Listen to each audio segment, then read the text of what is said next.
name's Mikey Sklar. I live in Truth or Consequences. I'm 40 years old and have been running ultras for about 4 years. See, I got into running about 4 years ago.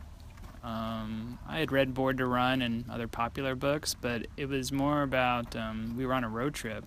My girlfriend had wrote a book called The Good Life Lab, and we were on like a 7-month book tour, just promoting the book all over.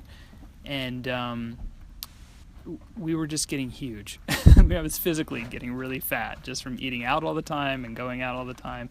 And I ran into an old girlfriend just randomly on this road trip, and she's like, you should try doing some runs. You should try doing some long runs. I think you'd really like it.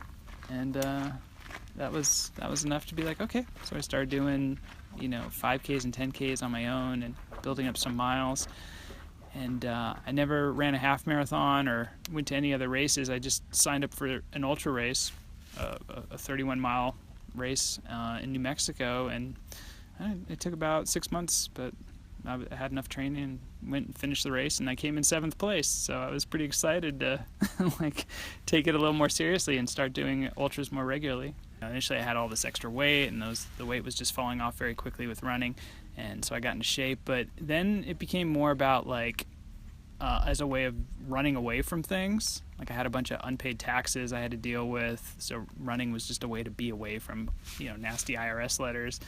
I had work projects that I wasn't really focusing on, so I'd use running as a way to be away from that. And eventually I wrote a program to convert books to audio. So I would buy a Kindle book and then rip off the encryption and convert it into a fast talking computer voice talking away at me. So it was a way to read and have that be out doing a 3 or 4 hour run, but also finishing a book at the same time. So I've learned to actually read about 5 books a week, and could just kind of download the latest books that aren't even in audio form, and that becomes sometimes my goal is not so much about racking up mileage, it's about just finishing more books.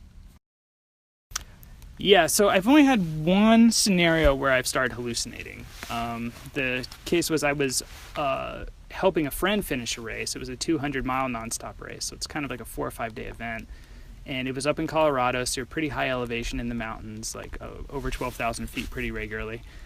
Kind of just, the whole course kind of dipped between 10,000 to 12,000. So you're pretty high up, and higher than I'm used to living at, so that's a challenge in itself. But by about hour 26 into the race, I was having pretty solid hallucinations.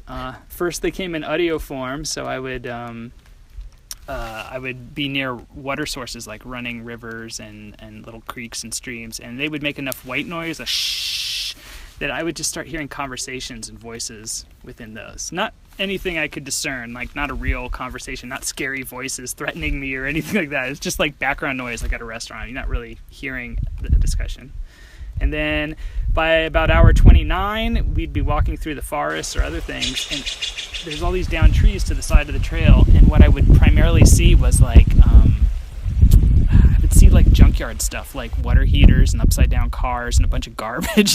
That's not what it was. It was a downed pine tree, but my mind was just creating these elaborate scenarios. So I think they're technically called figments, and hallucinations are really when you have full-on engagement, when you're actually interacting with someone and can't tell it apart from reality.